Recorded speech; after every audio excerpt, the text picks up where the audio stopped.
Oh, hello, great readers. I'm Belchan. I'm Nimacung. I'm Banchan. In this class, I'll read to all of you.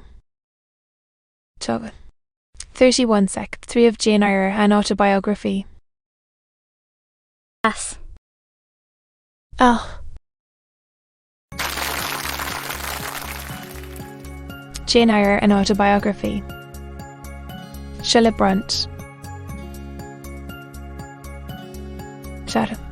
31 Sec. 3. Fresh 2. Oddie. Althea. Sweetly formed. The even and gleaming teeth without fall. The small dimpled chin.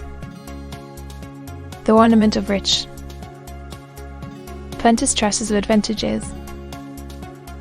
In short, which combined realised the ideal of beauty. Worthily hers. I wondered, as I looked at this fair creature, I admired her with my whole heart. Nature had surely formed her in a partial mood. And then, forgetting her usual stinted stepmother dole of gifts, had endowed this, her darling, with a grand dame's bounty. Watted Street, Charn Rovers think of this earthly angel. At her. And then, as naturally, I sought the answer to the inquiry in his countenance. He had already withdrawn his eye from the prairie, and was looking at a humble tuft of daisies which grew by the wicket. Lovely evening.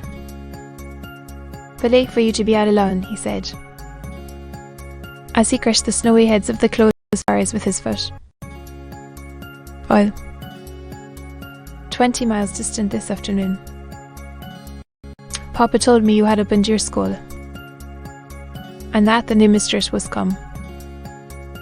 And so I put on my bonnet after tea, and ran up the valley to see her. This is she, pointing to me. It is, said Street, John.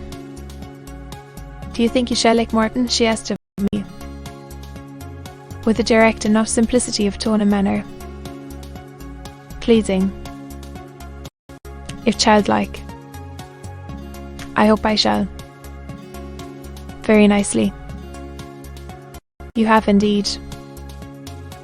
She is teachable and handy. This then, I thought, is Miss Oliver. There is. Favourite.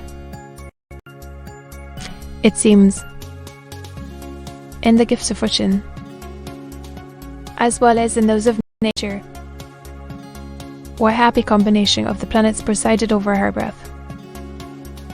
I shall come up and help to teach sometimes, she added.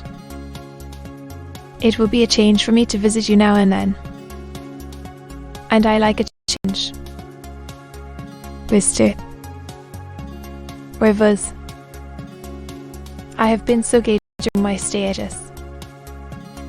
Last night, or rather this morning, I was dancing till 2 o'clock.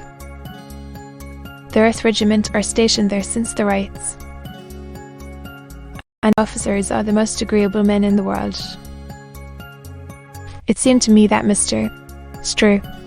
John's lip protruded, and his upper lip closed a moment. His mouth certainly looked a good deal compressed, and the lower part of his face unusually stern and square. As the laughing girl gave him this information, he lifted his gaze from the daisies and turned it on her, an unsmiling, a searching, a meaning gaze it was. She inserted with a second laugh, and laughter well became her youth, her roses, her dimples, her bright eyes, as he stood, mute and grave. She again fell to caressing Carlo. "Poor Carlo loves me," said she. "He is not stern and distant to his friends. And if he could speak," as she patted the dog's head, bending with native grace before his young and austere master. I saw a glow rise to that master's face. I saw his soul on my mouth with sudden fire, and flucker with resistless emotion. Flushed and kindled thus, he looked nearly as beautiful for a man as she for a woman. His chest heaved once, as if his large heart, weaved a constriction, had expanded, despite the will, and made a vigorous bound for the attainment of liberty. But he curbed it, I think, as a resolute rider would curb a rearing steed. He responded neither by word nor movement to the gentle advances made him. "Papa says you never come to see us now," continued Miss Oliver, looking up. "You are quite a stranger of Vale. He is alone this evening." "Not very well." "It is not a seasonable hour to intrude on Mr. Oliver," answered Street John. "Not a seasonable hour, but I declare it is. It is just the hour when Papa most wants company, when the works are closed and he has no business to occupy him. And, Mr. where was? Do come. Why are you so very shy?" "Of her own. I forgot," she exclaimed, shaking her beautiful cold head, as if shocked at herself.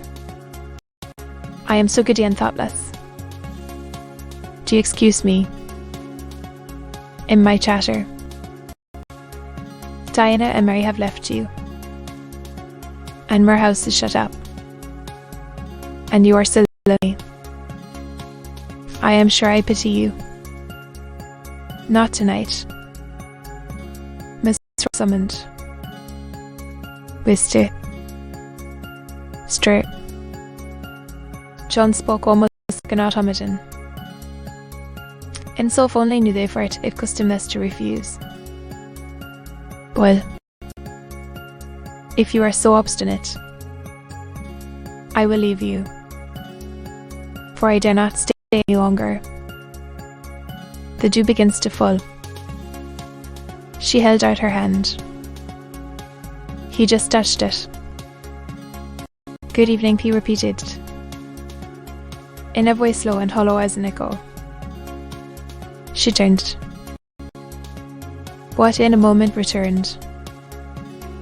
"Are you well?" she asked. Well might she put the question. His face was blanched as her gown. "Quite well," he enunciated. And then, with a bow, he left the gate. She went one way, he another. She turned twice to gaze after him as she tripped fairy-like down the field. Then, as he strode firmly across, never turned at all. Diana Rivers had designated her brother inexorable as death.